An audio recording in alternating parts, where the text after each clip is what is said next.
by an act of Parliament, and that act is referred to as the PPDA Act, Cap or Chapter 205. The citing, basically, we just say PPDA Act, Cap 205. And this law gave PPDA the mandate to provide this oversight. And the question would be, how do we then provide oversight? We do provide oversight by doing about 4 things. One, by conducting what we call procurement-related audits in all government institutions. And an audit basically includes going into the organization and questioning how it is they have spent the money that they received in their budget. We also do what we call compliance monitoring. Compliance monitoring is basically about being a watchdog.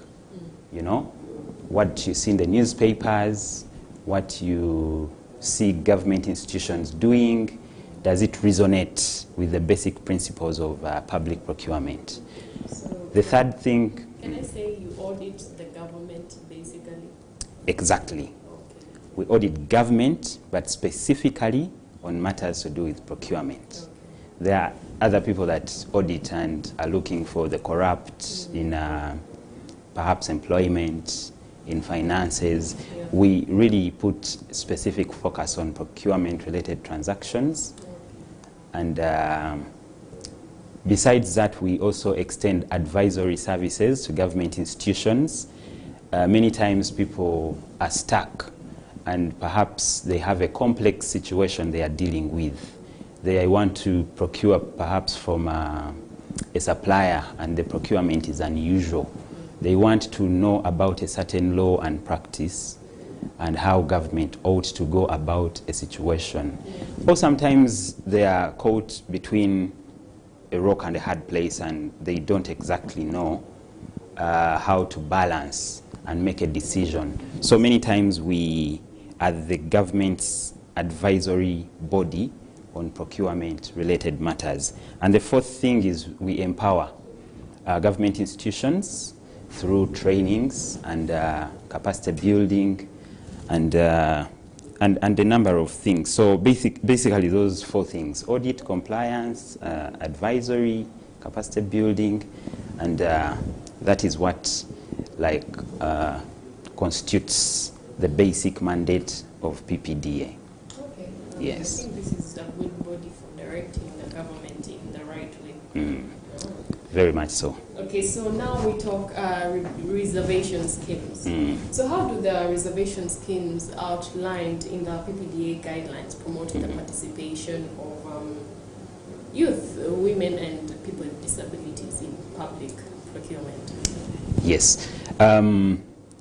From basically the understanding of government and public procurement, we have realized that public procurement is a very strong tool or an influential tool.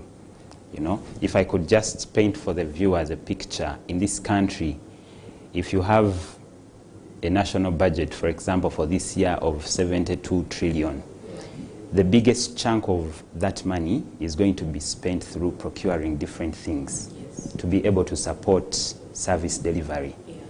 So there is a lot of influence that public procurement has on different sectors and landscapes.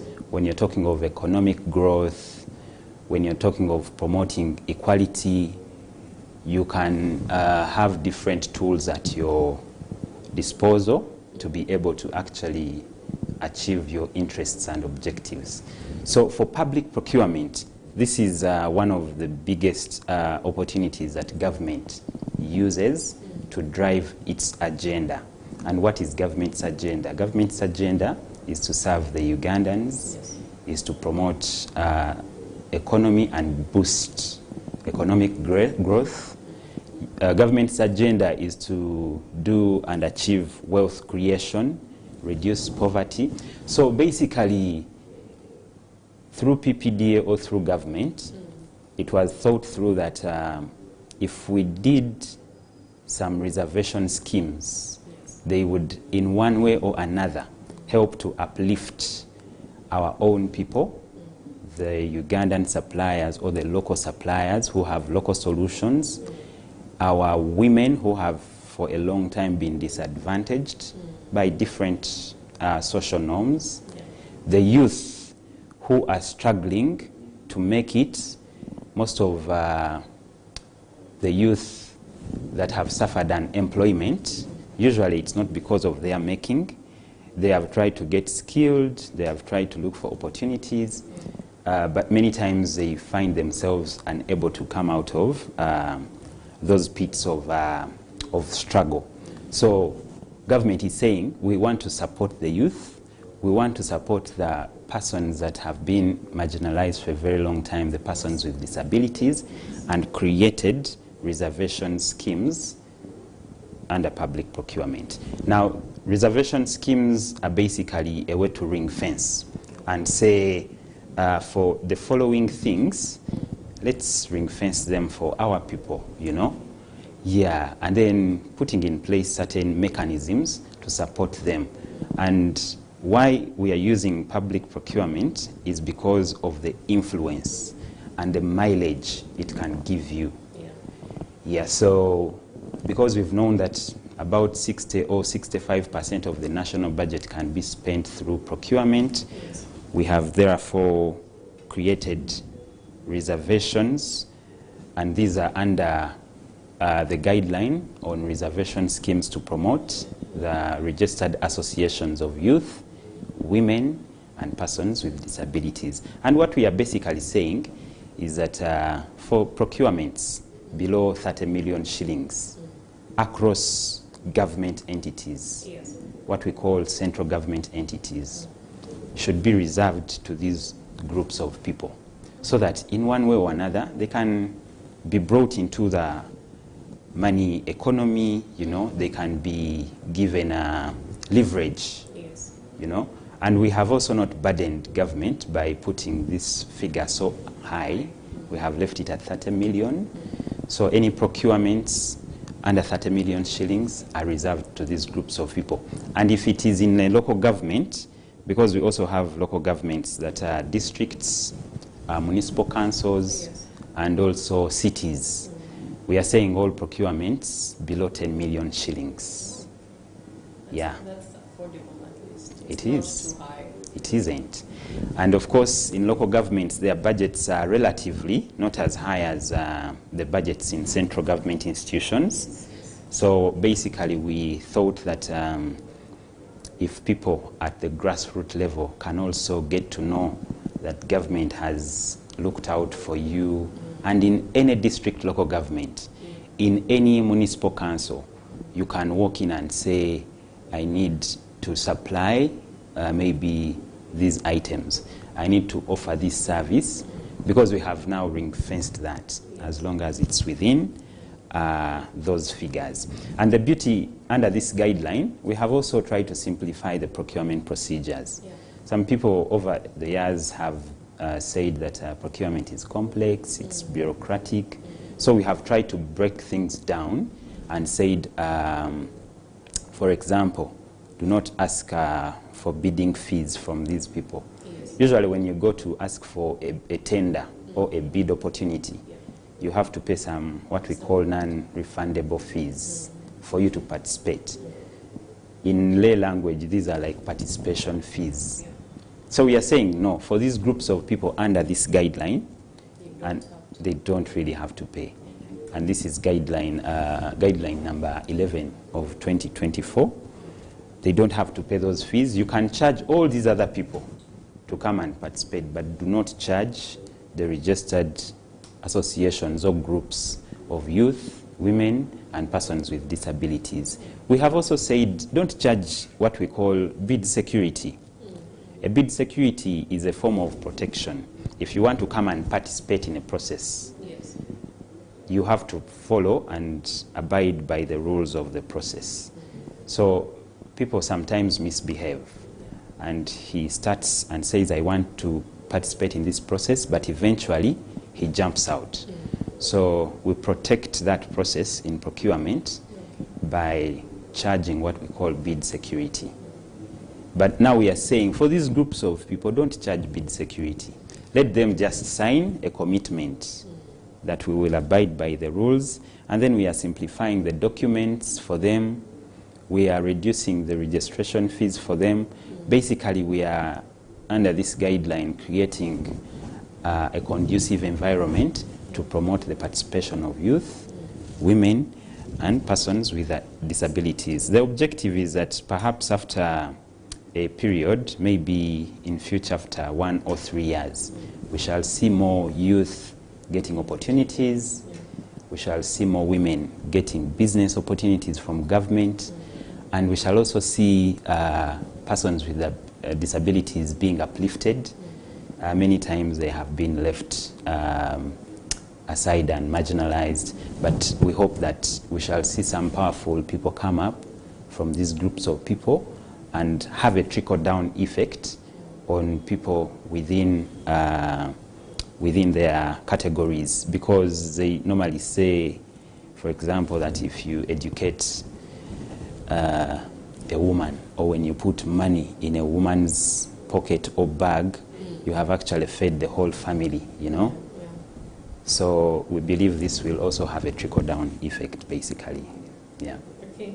So we are talking about guidelines here. Yes. And we'd like to know what legal and policy frameworks are in place to ensure that implementation of the reserve schemes under the guidelines as mandated for government entities to benefit special interest groups such as the youth, women, and people with disabilities. Yes. Now, we have ensured that we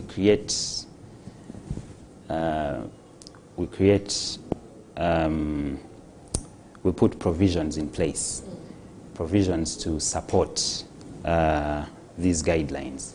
For example, in public procurement, the first thing that supports the entire process is a procurement plan. And these procurement plans become instruments that even other institutions of government use to monitor what exactly is happening. So we have required that in these instruments and in these procurement plans, entities indicate what procurements are going to go to these groups of people. So as the financial year begins, all government entities, and the financial year began on 1st of July, yes, all government entities are supposed to prepare their procurement plans and share these plans with the PPDA. So we'll look out.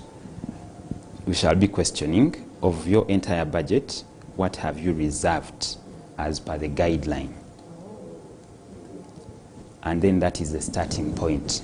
Beyond the procurement plan, then we look at your bidding processes. If you're making invitations, if you are issuing bidding documents, are you including the fact that these procurements are reserved and should be going to these specific groups of people? Yes. And then we have what we call an evaluation criteria. When you receive the bids, you are able to evaluate and look through. So the criteria should be also able to support that indeed these procurements or the bids that I've received are from these groups of people. We are now very much aware that because of these guidelines, many people are going to start creating pseudo companies, yes, or companies that appear and have a face of the women or the youth, but in actual sense the people behind are not the target groups. So we are going to be looking out for that.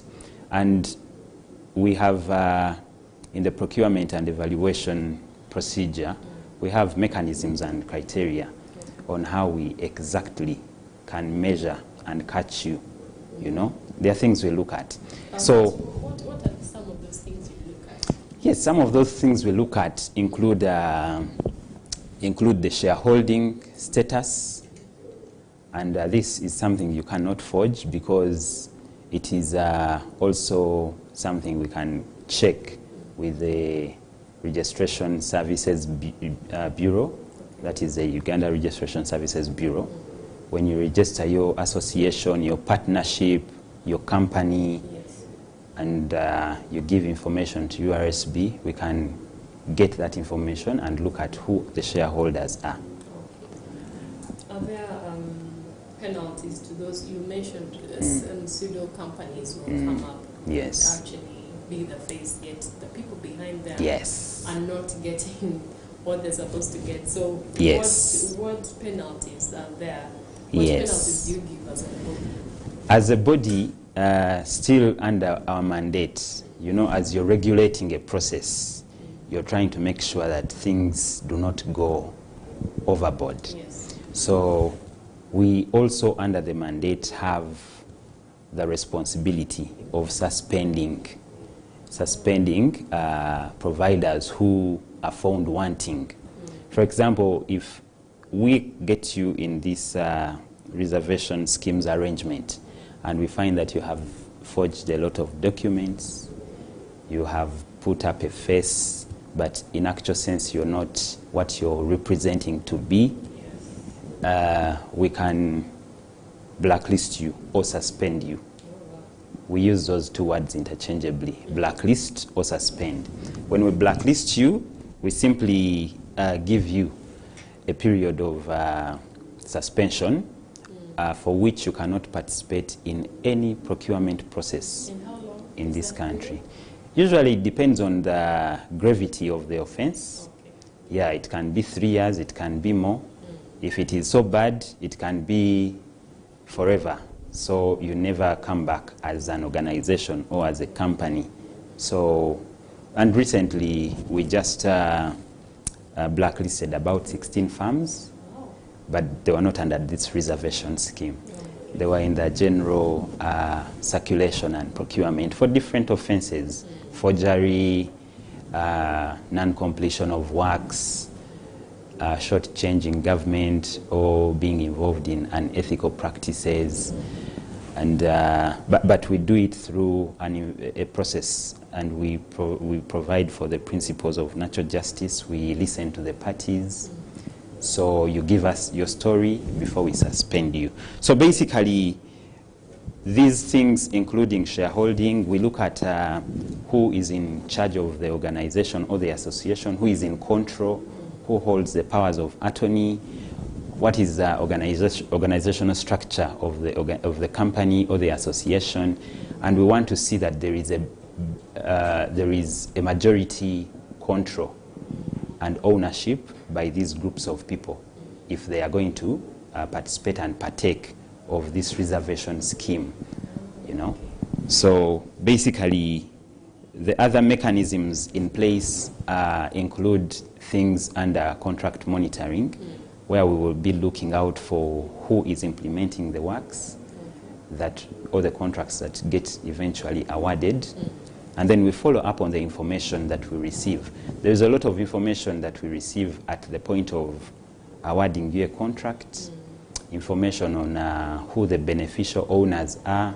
Sometimes a company has directors, but the ultimate people who benefit from the proceeds of that organization are not only the directors. Yes. So these are called beneficial owners. We shall also be looking at the beneficial owners, and we want to make sure that everything is watertight so that we do not leave room for abuse of this reservation scheme. And perhaps also on this matter, we are going to create, or there is actually already in place, a register. Okay. This register is what we call a register of providers. It is managed at PPDA. We are now creating filters in this register where someone can search and be able to find these registered associations of women, youth, and persons with disabilities. So if you are on that register, it will help people to be able to reach you. And if you're not on that register, definitely it becomes hard for people to find you, but it does not mean that you do not partake of the opportunities. We are in the process of trying to create awareness and attract all these groups of people to be able to register, to be known. Yeah. And of course, in public procurement, the principles are basic. We cannot buy from you if we do not know you. Yes. So you have to first formalize. Formalizing is register your company or register your association. Yeah. If you want to deal with people at the local governments, register your community-based organization with the community development officers or the commercial officers. Have a certificate of registration. If it's a partnership, register it with the Uganda Registration Services Bureau, and then just bring that to our notice, and we shall add you to our list or on our register of providers, and then you get known, and then you operate, you know. And basically that, we believe, will help us to be able to reach these beneficiaries that we are targeting. Yeah. Yes. Okay. Well, there you have it. A lot happening in the procurement industry right here. Sure. We are speaking reservation schemes in public procurement for the youth, women, and people with disabilities. Now we are going to go for a short commercial break, but stay tuned. Do not leave as we come back for our second half. Issues at hand, powered by Protea Hotel by Marriott Entebbe. Comfort and luxury at its best.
Family TV, enriching lives.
Family TV, enriching lives.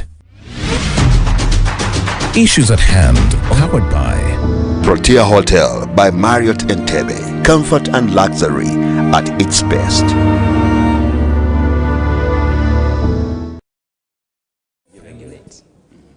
Welcome back from the short commercial break. Well, we are discussing reservation schemes in public procurement for the youth, women, and people with disabilities. And now I'm here with Mr. Ronald. Yes, sure. Yes. So, how the 2021 amendments to the PPDA Act, how are they and the recently issued 2024 guidelines going to enhance our local content here in Uganda?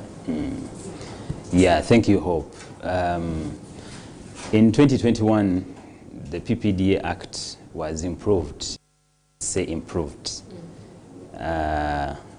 Amendment is a common word or the legal term. It was amended. But in lay language, really, it was improved to make it better so that we are able to provide for efficiency, effectiveness, and also provide for local solutions, procurement of local solutions. And basically, in these amendments, we endeavored and ensured that that Ugandan solutions or Ugandan manufacturers or Ugandan contractors, people who are able to do something tangible, are given priority over any other providers that are not Ugandan. And so in the amendment and also in the guidelines, we have made specific provision for what we call promotion of local providers. And local providers in this case, I am talking about the Ugandans that are doing different things in terms of service delivery or services offered in terms of manufacturing and the supplies that they are able to produce from their manufacturing processes, and also from the works. We have many people who have skills, engineers, and they are able to do different things, consultancies. We have, of course, lawyers. We have medics. We have people who are in management, mention it. So the case here, or the point here that we try to put across is how exactly have we promoted these people? How have we supported them? And again, remembering that public procurement has a lot of influence and can be used as a tool to promote government agenda on economic growth, on poverty eradication, and all these different things like equality. We have clearly designated who local providers are, and those include the Ugandans. They also include people who have set up facilities here, like manufacturing facilities, and they have been in the Ugandan economy for maybe 10 years or thereabout, you know. And also, in the spirit of the East African community integration, we have extended the local provider meaning to also extend to our East African brothers and sisters in the community, you know. But we have specifically created protection or created areas within which all these people operate. For example, the Ugandan providers, who we call national providers, have thresholds within which no one is supposed to come and compete with them, but they are supposed to compete amongst themselves. Yes, if it is a works project, if it is supplies that you're going to deliver, or if it is services that you're going to offer, there are figures within which Ugandans compete as Ugandans alone. And then there are thresholds within which East African and resident providers, who are also considered local providers, compete without competition from people who are not local providers. If you're not a resident, you're not an East African, you cannot come and compete within those thresholds. And then beyond that, it gets opened. So at a certain point, and that is for procurements above 45 billion shillings, if they are roadworks, we open up and say anyone else can come and participate, even people from wherever, other continents, all over Africa. Yes. They can probably come and make their case and make an offer to the government institution that is making this procurement. So this basically means that we are giving priority to Ugandan providers under this, this amendment and under the guidelines. And this is what every country is actually doing, promoting their own, you know.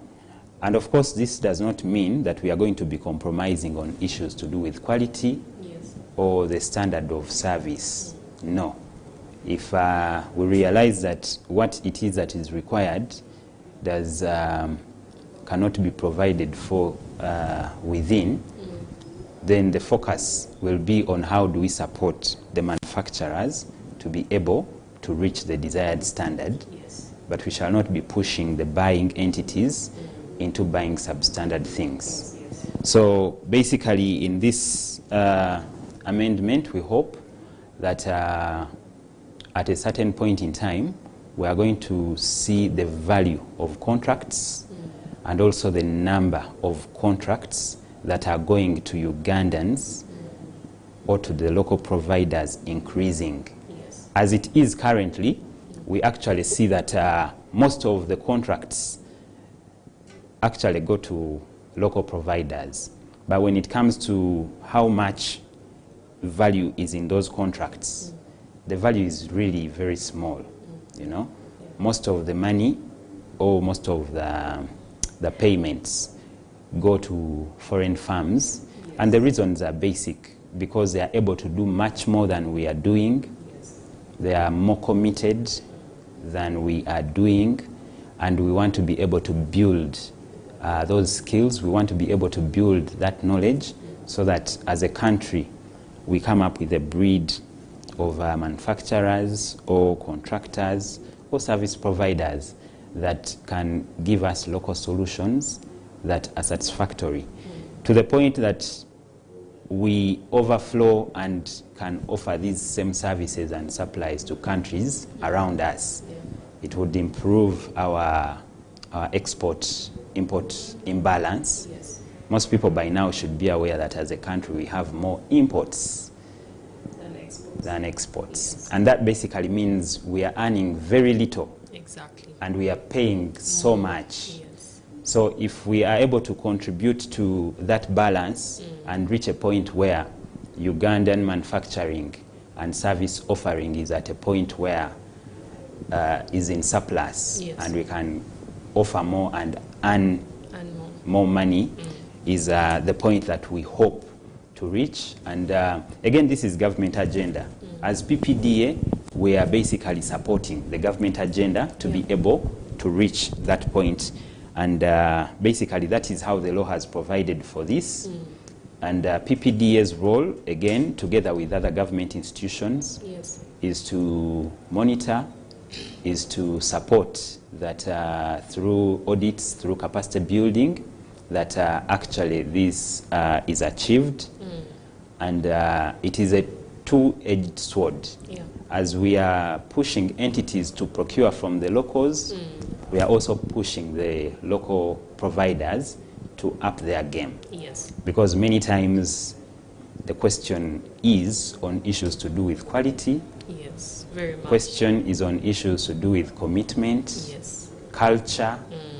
There are sometimes people who have been given contracts of significant value, and once they receive the first payment, they leave the sites or they disappear. Yeah. You know, he or she first goes to spend what has been given to them, Yes. before they even complete the work. Sometimes if it's in service delivery, the level and quality of service is wanting. Yes. You know, you have an arrangement with the consultant to accomplish an assignment Yeah. within 3 months, and after 3 months, he has not yet offered or delivered the assignment. And many times, these are things that have failed the local industry. Yes.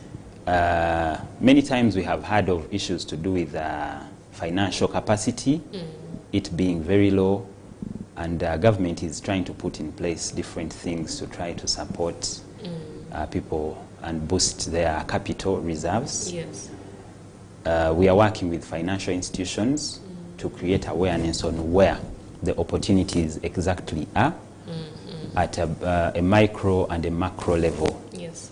So we want to be able to deal with those issues from the buyer's perspective. And when I say buyers, these are the government entities that are buying, that have the money or the budget to spend, but also on the provider's perspective, Yes. the contractors, the manufacturers, the service providers, and polish them up so that we have a good supply market industry from which the buyers can be able to come and find what they need Yes. at the quality and at the terms for which value can be obtained. Okay. So what are those common challenges that the youth, the women, the people with disabilities face, especially in coming to terms with procurement opportunities? Yes. And what are you doing as a body to ensure that awareness is created among these groups? Some of the key challenges that the youth and women and persons with disabilities actually are dealing with the social norms Yes. and mindset. I could call that attitudes, or rather attitude of the masses. Yes. And of course, the attitudes have been a construct of what our society has made people believe, Yes. that women cannot do certain businesses, or if you're a youth, unless you reach a certain age, you cannot start working. Yeah.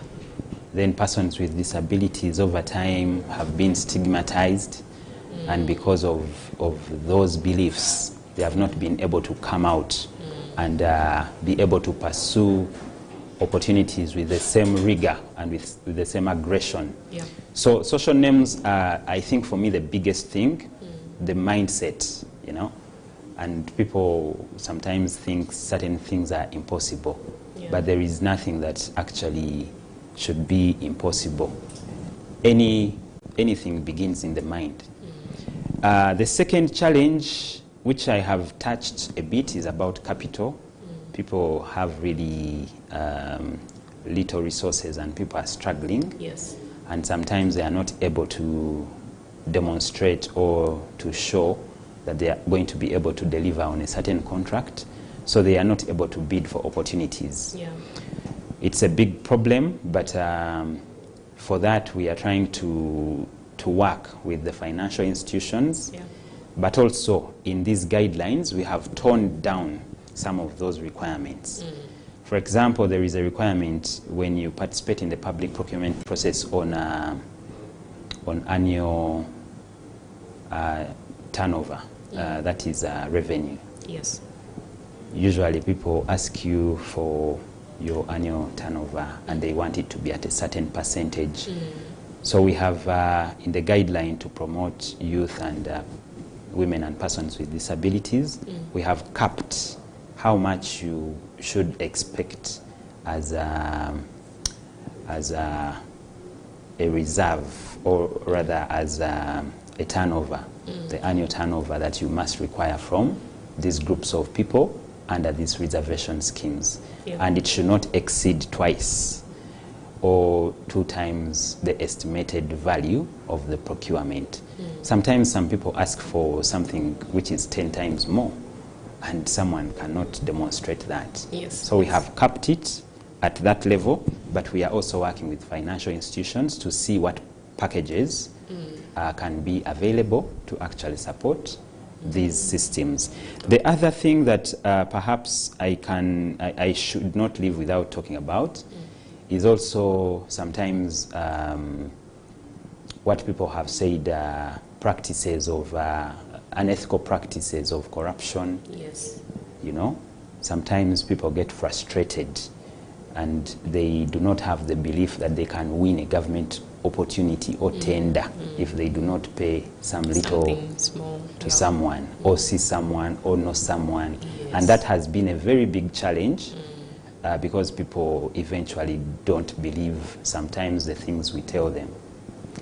Of course, I have testimonies and I have groups of people that have won government tenders without paying a bribe and without also knowing anyone in government. Yes. And this, I think, is what we are trying to sell and tell people: if you organize your house, if you have your skill sets in place, yes, you're going to be needed, and basically no one will require you to pay something for you to be able to offer a service, because government actually needs people to do these things, yes, and we do not have those people.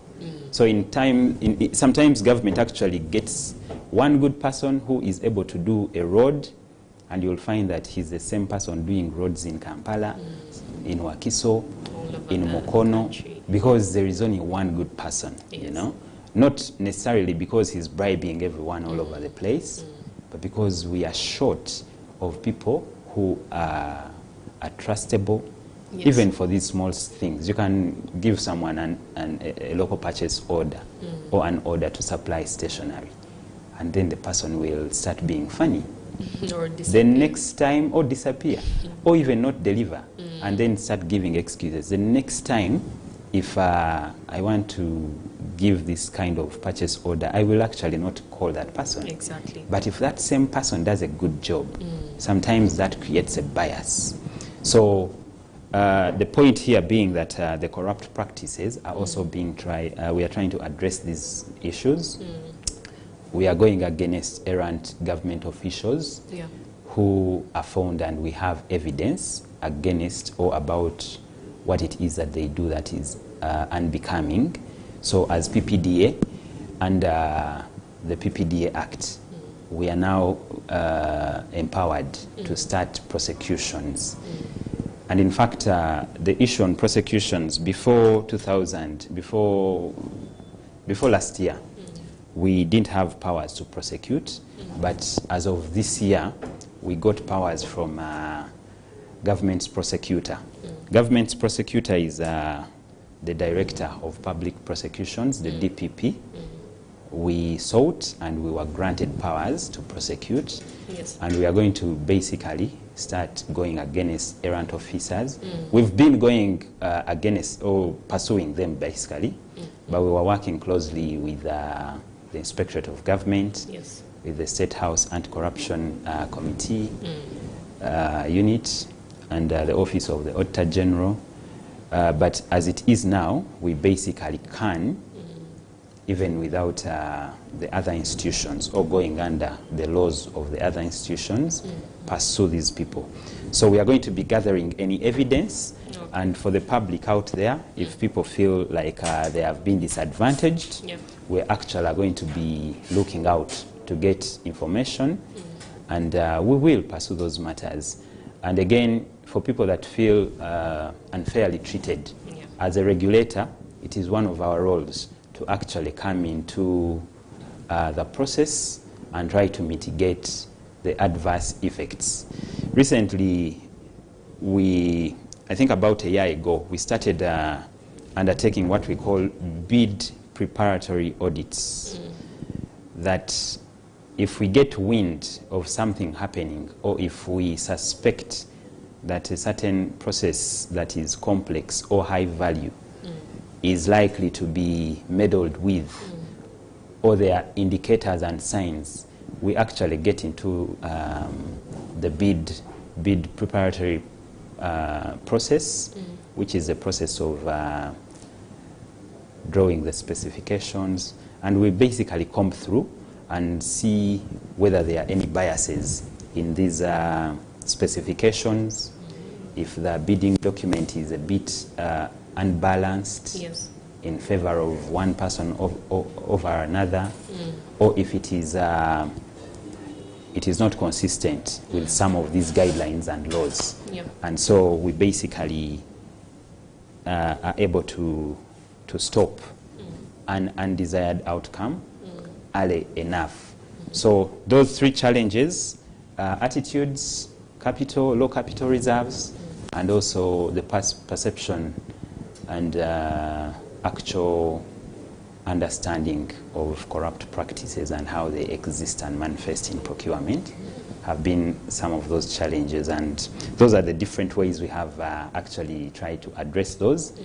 And it is one of our major role to address those challenges to ensure that procurement is seamless and it delivers value. Okay, so Yes. briefly, in just a minute, your parting shots, and how do you think these reservation schemes will provide inclusivity of these groups? Yes, basically, we believe that as a government and as PPDA, it is our mandate to basically promote equality, to promote economic growth of all Ugandans and not specific Ugandans. That is the role of government, to be able to find people where they are and deliver services to them. So as it is now, we believe that these guidelines are going to uplift the women, the youth, and persons with disabilities, but also above all, the local providers.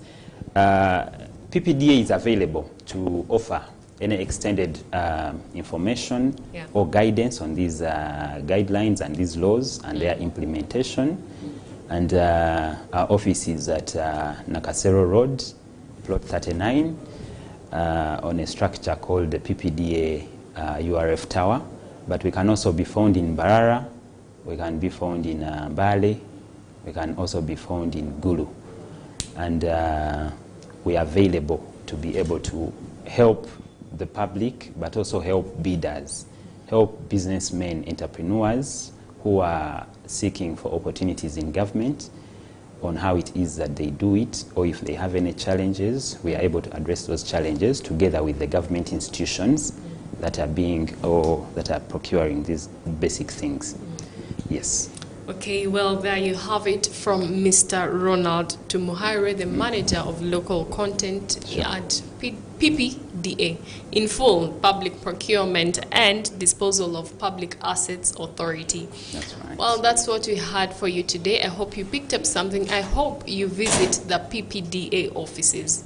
Yes, this is definitely going to bring you to a greater level, especially with the new reservation schemes that have come up. Well, that is what we had for you today here at Issues at Hand. I hope you have a blessed day. I hope you guys are. Issues at Hand, powered by Protea Hotel by Marriott Entebbe. Comfort and luxury at its best.